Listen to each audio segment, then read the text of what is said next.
Shavua Tov tout le monde, j'espère que vous avez passé un bon Shabbat, que vous avez pris des forces pour une nouvelle semaine. On va continuer sur le thème de la achila, de l'alimentation. C'est un thème assez complexe. J'essaye de simplifier au maximum, mais c'est pas forcément évident. Et on va essayer, avec l'aide de Dieu, de sortir quelque chose de bien là-dedans. Donc, avant que l'homme ne consomme dans le jardin, dans le Gan Eden, du fruit de l'arbre de la connaissance du bien et du mal, l'homme n'avait que du Yetzer Hara Tov en lui. Hachem l'avait créé que bon. Le Yetzer Hara était extérieur à lui. À partir du moment où l'homme a consommé de l'arbre de la connaissance du bien et du mal, le bien et le mal se sont mélangés partout. Chaque objet, déjà dans l'homme, il y avait du Yetzer Hara et Yetzer Hara Tov, mais dans chaque objet, il y a du bon et du mauvais. Dans chaque chose, il y a du bon et du mauvais. Et maintenant, nous, le but de l'homme, et de l'homme juif en particulier, c'est de faire un tri. Le tri du bien et du mal, et de ressortir que le bien.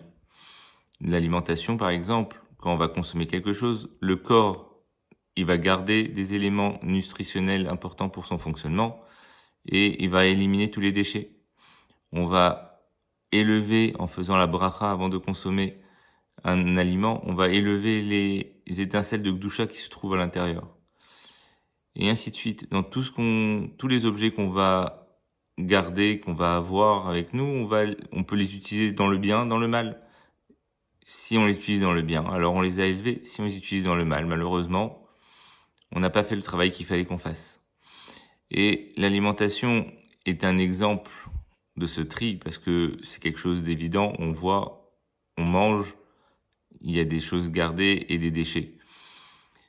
Il faut savoir que à l'époque de la manne, quand ils mangeaient, c'était une alimentation divine, une alimentation qui venait du ciel. Il n'y avait aucun déchet. C'est pour ça qu'on dit qu'à l'époque du don de la Torah, ils étaient arrivés à un niveau comme Adam Arishon avant la faute. Ils n'avaient plus besoin de faire de tri. Tout était clair. Il n'y avait que du Yetzer Hara Tov en eux jusqu'à ce qu'ils fassent la faute du veau d'or. Et là, ils ont chuté de niveau et le mal est revenu. Mais ce qu'il faut savoir, c'est que tout le but du juif, c'est de faire le tri. Et en faisant ce tri-là, on va agrandir le nom d'Akadosh Baruch Hu, augmenter le kavod d'Akadosh Baruch Hu, et c'est ça qui va amener la délivrance finale avec la venue du Mashiach, Bimira Biamenu, très bientôt. Je vous souhaite Shavua Tov, à la semaine prochaine.